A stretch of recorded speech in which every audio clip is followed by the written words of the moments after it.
The massive warship came out of nowhere. One moment the sky above Earth was peaceful. The next moment, a dark shadow covered half the planet.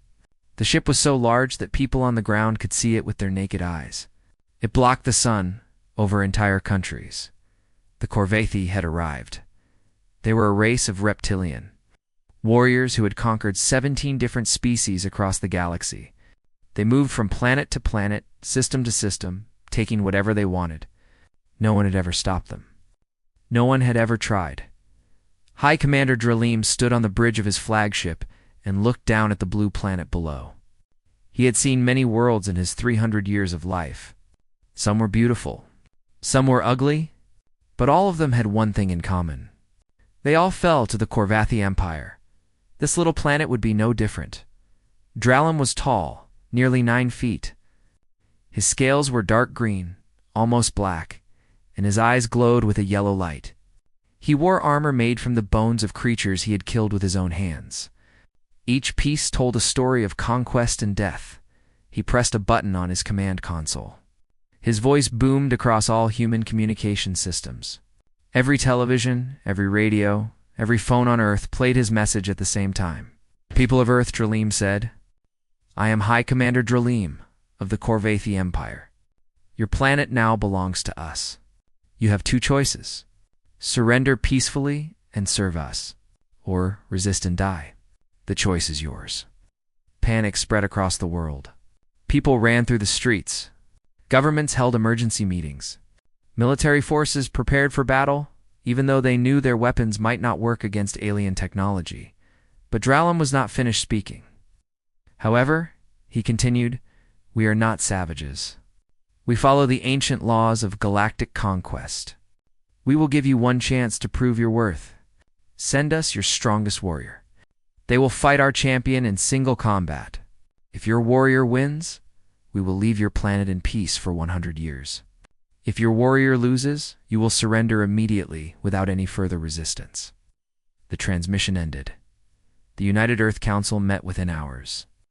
Leaders from every nation sat around a massive table. They argued and shouted and pointed fingers at each other. Some wanted to send nuclear weapons at the alien ship. Others wanted to surrender immediately. A few suggested hiding and hoping the aliens would go away. General Kang Doyon stood up. He was a military man, 55 years old, with a face that looked like it was carved from stone. He had fought in 3 wars and won all of them. If anyone knew about combat, it was him. "We should send one of the Titans," Doyon said. "They are our secret weapon. Genetically enhanced soldiers with strength 10 times that of normal humans. They can heal from any wound. They fear nothing. One of them could defeat this alien champion." The room grew quiet. The Titans were humanity's greatest secret. Only a handful of people knew they existed. They had been created in hidden laboratories, trained in secret facilities. They were meant to be humanity's last defense against any threat. "But if we reveal them now," said Defense Minister Yun Hana, "the aliens will know what we have. They will prepare for them. We will lose our advantage." "Then what do you suggest?" Doyen asked angrily. "We send a normal soldier to die?" "I have a suggestion." The voice came from the back of the room. Everyone turned to look. An old man walked slowly toward the table. He was not tall. He was not impressive to look at. His hair was completely white. His face was covered with wrinkles and scars.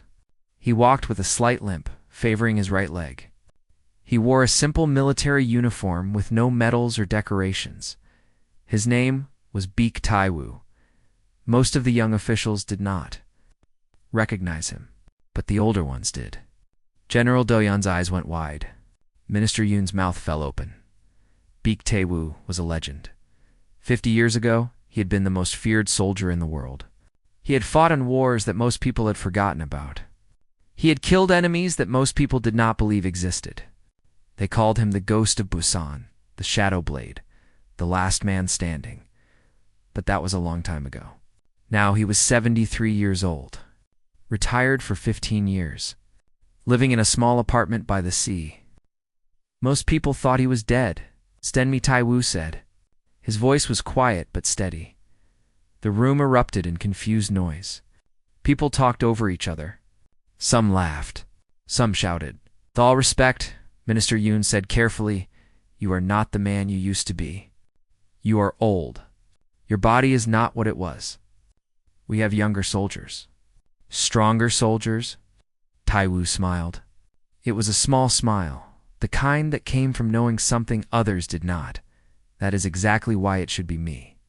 He walked closer to the table. Despite his age, despite his limp, there was something in the way he moved that made people nervous. Like watching an old tiger that everyone had assumed was tame. If I go and I lose, humanity loses nothing important. An old man dies. That is all.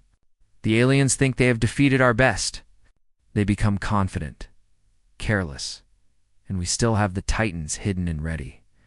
He paused and looked around the room. Rafet, if I win, he continued. We learn something valuable. We learn what these aliens can do. We learn their fighting style, their weaknesses, and they learn something too. They learn that even our old retired soldiers can defeat their champions. General Do-Yan stared at his old mentor, his old teacher, the man who had trained him when he was just a young recruit with dreams of glory. If you win, Do-Yan said slowly, what will that tell them about our young soldiers?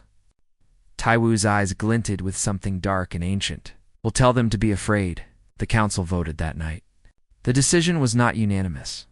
Many still objected. But in the end, they agreed. Beak Taiwu would fight for humanity. News spread across the planet. People watched their screens in confusion. This old man was their champion? This grandfather with white hair and a limp? Surely it was a mistake. Surely the government had better options. But Taiwu did not care what people thought. He went home that night and sat by his window looking at the sea. He cleaned his old blade, the one he had carried since his first battle. He thought about all the friends he had lost, all the enemies he had killed, all the years he had spent waiting for death to find him. Now death had come calling again, and Beak Taiwu was ready to answer. The night before the fight, General Kong Do-Yan came to visit Beak Taiwu at his small apartment in Busan. The old soldier lived in a simple place. 2 rooms, a small kitchen, a window that looked out at the ocean. There were no pictures on the walls, no decorations. Just the basic things a man needed to survive. Do-Yan stood at the door, holding a bottle of soju. He had not seen his old teacher in 3 years. Time had not been kind to Taiwu. His hair was thinner. His shoulders were narrower, but his eyes were the same. Sharp, watchful. The eyes of a predator. You came to talk me out of this? Taiwu asked. Would it work? Taiwu smiled and stepped aside to let him in. They sat on the floor and drank together like they used to do many years ago. Do-Yan remembered being a young soldier, sitting in this same position, listening to Taiwu teach him about war and death and what it meant to be a warrior. I need to ask you something, Do-Yan said finally, and I need you to answer honestly. Taiwu poured another drink. Ask, are you doing this because you want to save humanity? Or are you doing this because you want to die? The question hung in the air between them. Outside, waves crashed against the shore. The sound was peaceful, eternal. Taiwu was quiet for a long time. Then he spoke. My wife died 8 years ago. My daughter died 3 years after that. Car accident. Drunk driver. I have no grandchildren. No family left. Every morning I wake up and wonder why I am still here when everyone I loved is gone. He looked at his old student with those ancient eyes. Bald. So yes, part of me wants to die, but not like this. Not quietly in my bed like a sick dog. If I am going to die, I want it to mean something. I want my death to matter. Do-Yan felt tears forming in his eyes. He blinked them away. And if you win? He asked. Then I live a little longer, Taiwu said simply. And maybe I find a new reason to keep living. They drank in silence after that. When the bottle was empty, Do-Yan stood to leave. At the door, he turned back. I trained with you for 10 years, he said. I thought I knew everything about fighting. But watching you prepare for this battle, I realized something. I never saw you fight at full strength, not once. You were always holding back, teaching, guiding, but never showing what you were truly capable of. Taiwu's expression did not change. A good teacher does not need to prove his strength to his students. Will you show them tomorrow? The aliens. Will you show them everything? Taiwu stood and walked to the window. The moon was full. Its light painted silver lines across the dark water. I will show them enough, he said quietly. Just enough to make them afraid. The next morning, Taiwu dressed in his old combat suit. It was outdated technology, at least 20 years old. The military had offered him newer equipment, better armor, advanced weapons. He had refused all of it. This suit knows my body, he explained. We have been through many battles together. I trust it more than anything new. Minister Yoon came to see him before he boarded the shuttle. She looked worried, scared. She was a politician, not a soldier. She did not understand the calm in Taiwu's eyes. Are you sure about this? She asked. There is still time to send someone else. One of the Titans.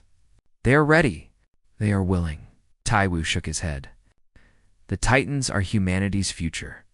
I am humanity's past. Let the past fight this battle. Save the future for later. He picked up his blade. It was a simple weapon. A sword with a single edge, curved slightly, made from an alloy that no longer existed. He had carried this blade since he was 23 years old. It had never failed him. What is that? Yoon asked. A friend, Taiwu replied. The shuttle took off from Earth's surface and flew toward the alien warship. Taiwu sat alone in the passenger area. He did not look out the windows. He did not watch the planet getting smaller behind him. Instead, he closed his eyes and breathed slowly. He thought about his wife. Minji, she had beautiful eyes that crinkled when she laughed.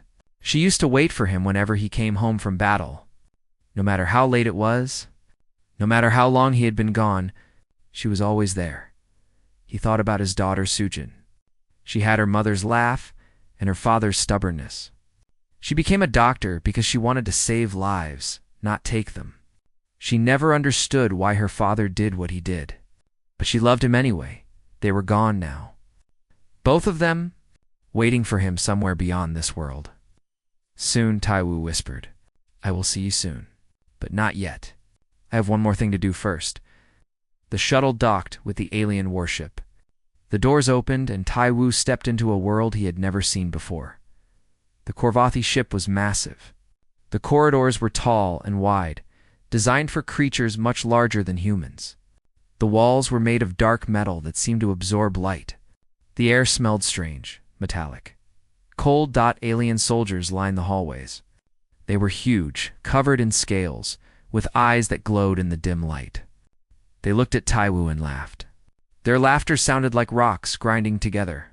One of them stepped forward and said something in a language Taiwu did not understand. But the meaning was clear from its tone. It was mocking him. Insulting him. Taiwu did not react. He simply kept walking. The soldiers laughed harder. They pointed at his white hair. At his wrinkled face, at the limp in his step, they could not believe this was the champion humanity had sent. Taiwu let them laugh. He had learned long ago that arrogance was the greatest weakness a warrior could have. His enemies had always underestimated him. The young ones because of his age, the strong ones because of his size, the proud ones because of his simple appearance.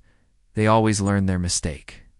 Usually in the last moments before they died, the aliens guided him to a large room where he would wait until the fight began. It was empty except for a single chair. Taiwu sat down and closed his eyes again. He thought about the creature he would face tomorrow. The champion of an empire that had conquered 17 worlds? A warrior who had probably never lost a battle in its life. Taiwu smiled. He had faced impossible enemies before, enemies that everyone said could not be defeated. Enemies that made grown men cry with fear. He had killed them all, and tomorrow he would kill one more. The arena floated in the darkness of space. It was a massive structure made of black stone and transparent walls. Through those walls, Taiwu could see stars burning millions of miles away. Earth hung in the distance like a blue marble, small and fragile. Thousands of Corvathi soldiers filled the seats around the fighting floor. They shouted and stomped their feet. The sound was like thunder rolling through mountains. They had come to watch a human die. High Commander Dralim sat on a raised platform at the far end of the arena. His advisors surrounded him, including a thin reptilian scholar named Orith. Dralim's eyes burned with confidence. He had seen this scene many times before, a primitive species sending their champion to die. It was always the same. Taiwu walked into the arena. The laughter started. Immediately, the Corvathi pointed at him and made sounds of disbelief. Some held their stomachs as they laughed. Others shook their heads. A few threw pieces of food at him. An old creature. A fragile thing with white fur on its head. This was the best humanity could offer. Dralim leaned forward in his seat and spoke into a device that made his voice boom across the arena. Humanity. Is this a joke? You send us your grandfather? You're sick? You're weak? He laughed, and the crowd laughed with him. Very well. If you wish to die without honor, that is your choice. Taiwu said nothing. He walked to the center of the fighting floor and stood still. His blade hung at his side. His breathing was slow and steady. From the opposite side of the arena, the Corvathi champion emerged. Its name was Fenrak. It stood 8 feet tall.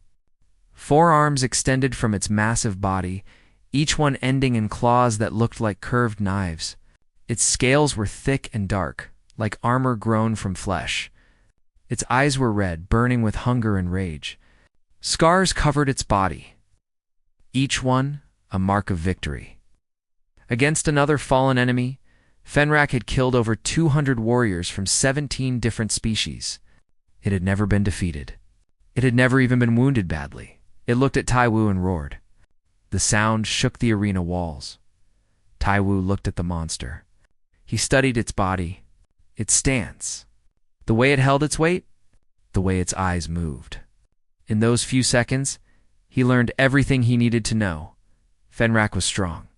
Fenrak was fast. Fenrak was arrogant. That arrogance would kill it. Commander Dralim raised his hand. The arena fell silent. Begin, he shouted. Fenrak charged. The creature moved faster than something that large should be able to move. It crossed the arena in 3 steps. Its claws sliced through the air toward Taiwu's head. Any normal fighter would have died in that first second. Taiwu was not a normal fighter. He moved to the side. Not far, just enough. The claws passed so close to his face that he could feel the wind they created, but they did not touch him. Fenrak swung again, and again, and again. Each strike was powerful enough to cut a human in half. Each strike hit nothing but empty air. Taiwu was not running. He was not even moving fast. He was simply not being where the attacks landed. It was like watching water flow around a stone, natural, effortless. The laughter in the arena stopped. Fenrak roared in frustration. It attacked with all 4 arms at once, creating a wall of death that no creature should be able to avoid. But Taiwu stepped inside the attack, moving closer to the monster instead of away. His blade flashed once. Blood sprayed from Fenrak's chest. The crowd gasped. Fenrak looked down at the wound. It was not deep, but it was real.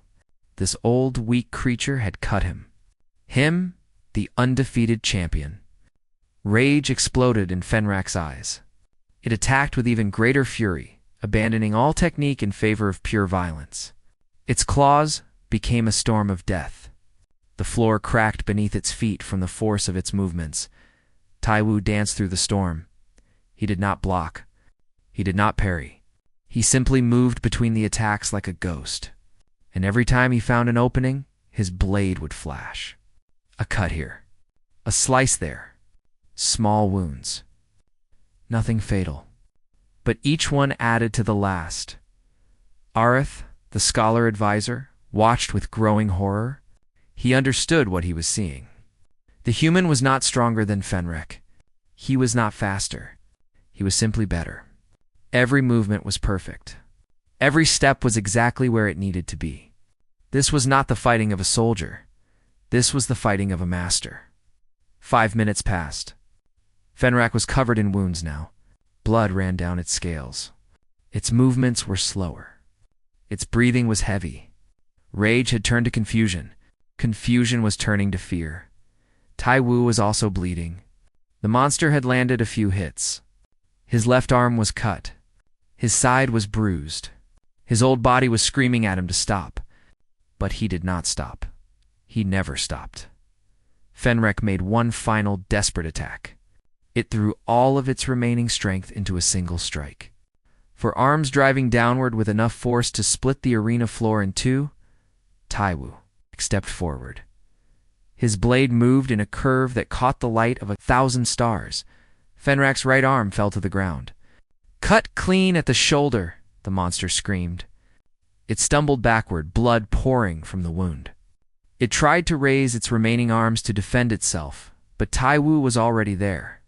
His blade moved twice more. A leg. Another arm. Fenrak collapsed. The champion of the Korvathi Empire lay on the ground, broken and bleeding. It looked up at the old human standing over it with eyes full of terror. This was not possible. This could not be happening. Tai Wu looked down at his fallen enemy. His face showed no pride, no joy, no satisfaction, only the calm expression of someone who had done this many times before. He raised his blade for the final strike. "Wait." Dralim's voice echoed across the arena. "The battle is over. You have won." Tai Wu paused. He looked up at the commander. Then he looked back at Fenrek. "Yes," he said quietly. "I have." He lowered his blade and stepped away from the defeated champion. The arena was completely silent. Thousands of Korvathi warriors stared at the human in shock. Their unbeatable champion lay broken on the ground. An old man stood victorious in the center of the arena, and he was not even breathing hard. Tai Wu wiped the blood from his blade and turned to face High Commander Dralim. He smiled. The silence in the arena was heavy. It pressed down on everyone like a physical weight. The Korvathi soldiers, who had laughed so loudly before, now sat frozen in their seats. They could not understand what they had just seen. Their champion was defeated. Their unbeatable warrior lay bleeding on the ground. And the creature that had done this was an old, small, fragile-looking thing that should not have survived the first 10 seconds of battle. High Commander Drellum rose from his seat. His scales had changed color, becoming darker with barely controlled anger. He walked down from his platform and entered the arena. His steps were slow and heavy. Each one echoed in the silence. Tai Wu watched him come. He did not move. He did not raise his blade. He simply stood and waited. Dr. Lim stopped a few feet away from the human. Up close, the difference between them was almost laughable. Dralim was 9 feet tall, covered in natural armor, built for war. Tai Wu was small, old, bleeding from a dozen wounds. And yet Dralim felt something he had, but felt in over a century fear. He pushed the feeling down and spoke with as much authority as he could manage. "Impressive," Dralim said. His voice carried across the arena through speakers. "It seems we underestimated your species. You are clearly humanity's greatest warrior. I acknowledge your victory." The words were bitter in his mouth, but protocol demanded them.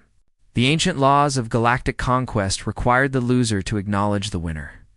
Dralim was many things, but he was not a creature who broke sacred traditions. Tai Wu looked up at the towering alien. His expression did not change. "No," he said. Doctor's eyes narrowed. "No, what? I am not humanity's greatest warrior." Confusion spread across the commander's face. He glanced at his advisors, who looked equally puzzled. What was this creature talking about? "Explain yourself," Dralim demanded. Tai Wu took a breath. His body was tired. His wounds were starting to burn, but his voice remained steady and calm. "I am 73 years old," he said. "I stopped being a soldier 15 years ago. My reaction time is half what it used to be. My eyes are not as sharp. My muscles are not as strong. When it rains, my bones hurt so much that I cannot sleep." He paused and let the words sink in. "I am not humanity's greatest warrior. I am not even close. I am just an old man who used to be good at fighting a long time ago. The arena remained silent, but a new kind of tension filled the air. Orith, the scholar, leaned forward in his seat. His mind was racing, trying to understand what the human was telling them. Dr. Alem laughed, but there was no humor in it. You lie? You are trying to scare us with stories. Taiwu shook his head slowly. I do not lie. I have never lied in my life. What you saw today was not humanity's strength. What you saw today was... He paused and smiled, the lines around his eyes deepening. A warning. The word hung in the air like a blade. A warning, Dralim repeated. Taiwu stepped closer to the massive alien. He showed no fear, no hesitation. He looked up at Dralim the way a teacher looks at a student who does not understand a simple lesson. I volunteered for this fight, Taiwu said. I asked to be sent here. Do you know why? Dralim did not answer, because if I lost, humanity would lose nothing important. An old retired soldier dies. That is all. You would think you had beaten our best, and you would become confident and careless. We would still have our real warriors hidden and ready for the true battle. He let the words settle before continuing. And now you have learned something. You have learned that this is what our old men can do. This is what a retired soldier who has not fought in 15 years can do to your undefeated champion. Aiwu's voice grew quieter, but somehow it seemed to fill the entire arena. Now, imagine what our young warriors can do. Imagine what we have been building in secret. Imagine what we have become while you were busy conquering weaker species. Orith felt his blood turn cold. He finally understood. The human was not bluffing. There was no fear in his eyes because he genuinely believed he was the weakest option humanity had, which meant, Commander Orith whispered urgently, What have they been hiding? Dralim did not respond. He was staring at the human with new eyes. For the first time, he was truly looking. Not at the white hair or the wrinkles or the tired body. He was looking at the thing behind those calm eyes. The thing that had killed his champion without even seeming to try hard. Taiwu turned and started walking toward the arena exit. His limp was more noticeable now. His body was telling him that the battle was over and it was time to rest. But he had one more thing to say. He stopped at the edge of the fighting floor and looked back at the assembled Korvathi warriors. Thousands of eyes stared at him in shocked silence. Go home, Taiwu said. His voice was tired but firm. Tell your empire what you saw today. Tell them about the old man who defeated your greatest champion. Tell them that he was just a warning, he paused. Out. And tell them to pray. Pray that they never see what comes after the warning. With those words, Beak Taiwu walked out of the arena. He did not look back. He did not need to. The silence behind him told him everything he needed to know. Back on the platform, Orith was already pulling up every record they had about humanity. What he found made his scales turn pale. This species had spent its entire existence at war with itself. They had fought billions of their own kind. They had developed weapons capable of destroying their entire planet many times over. They had turned violence into a science and death into an art form, and they had been hiding their true capabilities. Dr. Lim stood in the center of the arena for a long time after the human left. He looked at his defeated champion being carried away by medical teams. He thought about the old creature who had just walked away. A warning, for the first time in 300 years. High Commander Dralim considered retreat. The Korvathi fleet left Earth's orbit 3 days after the battle. They did not attack. They did not make threats. They simply turned their massive ships around and disappeared into the darkness of space. High Commander Dralim had made his decision. He would not gamble his entire fleet against a species that sent old men as warnings. He needed time to think, time to plan, time to understand what humanity truly was.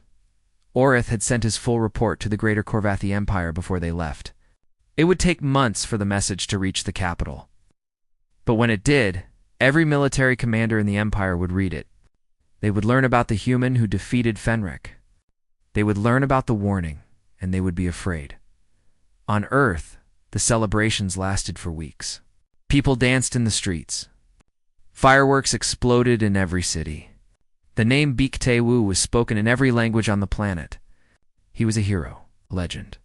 The man who saved humanity with a single blade and an old body, but Tae-woo did not celebrate. He returned to his small apartment in Busan the same day the alien fleet left. He cleaned his wounds himself. He put his blade back in its case.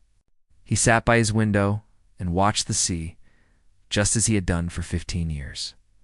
The crowds found him, of course. Reporters camped outside his building. Politicians asked to meet him. Companies offered him millions to put his name on their products. He refused them all. He did not answer his door.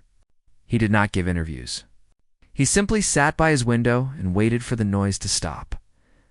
A week later, General Kang Do-yeon came to visit. But this time, he was not alone. Two figures followed him into Tae-woo's apartment. They were young, a man and a woman, both in their late 20s. They moved with a grace that seemed impossible for humans. Their bodies were perfect, without a single flaw or weakness. Their eyes were alert, aware, seeing everything at once, titans. The young man's name was Park Jin-ho. The young woman's name was Lee Yoon-ji. They were two of the best soldiers the Titan program had ever produced. They could run faster than cars. They could lift weights that machines struggled with. They could heal from wounds that would kill normal humans. They were what humanity had been building in secret for decades, and they were bowing too. Baek Tae-woo, Jin-ho spoke first. Master Baek, he said, his voice thick with emotion. Every trainee in the Titan program watched your fight. Every single one. We studied every movement you made. Every step. Every cut, Yoon-ji continued. We have strength you do not have. We have speed you do not have. We have bodies that were designed for combat. But watching you fight, we understood something important. Tae-woo looked at them with tired eyes. What did you understand? That strength is not everything, Yoon-ji said.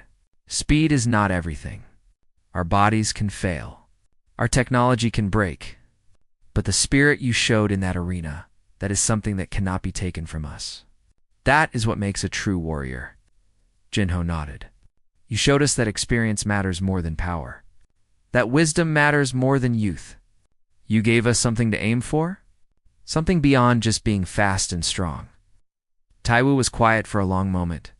He looked at these young warriors, the future of humanity, and he felt something he had not felt in years. Hope. I am not a master, he said finally. I am just an old man who was too stubborn to die. Do-yeon stepped forward. He held a document in his hands. The United Earth Council has voted to give you the highest honor humanity can offer. It is called the Star of Earth. Only 3 people have ever received it. You are the 4th. He placed the document on the table in front of Tae-woo. Tae-woo did not look at it. Instead, he looked at his old student. Is it over? He asked. Do-yeon's face grew serious. No. Orith sent his report to the Korvathi Empire before they left. They know about us now. All of them. Every species they have ever conquered. Every fleet they have ever built. They will come back. Maybe not today. Maybe not this year. But they will come. Tae-woo nodded slowly. He had expected this. His victory was never going to end the threat. It was only meant to buy time. Then the warning served its purpose, he said. He looked at Jin-yo and Yoon-ji. They come again, and they will. Show them what humanity really is. Show them what comes after the warning. The 2 titans stood at attention. Their eyes burned with determination. Yes, sir, they said together. They left a few hours later. Do-yeon was the last to go. At the door, he turned back to look at his old teacher. What will you do now? He asked. Tae-woo thought about the question.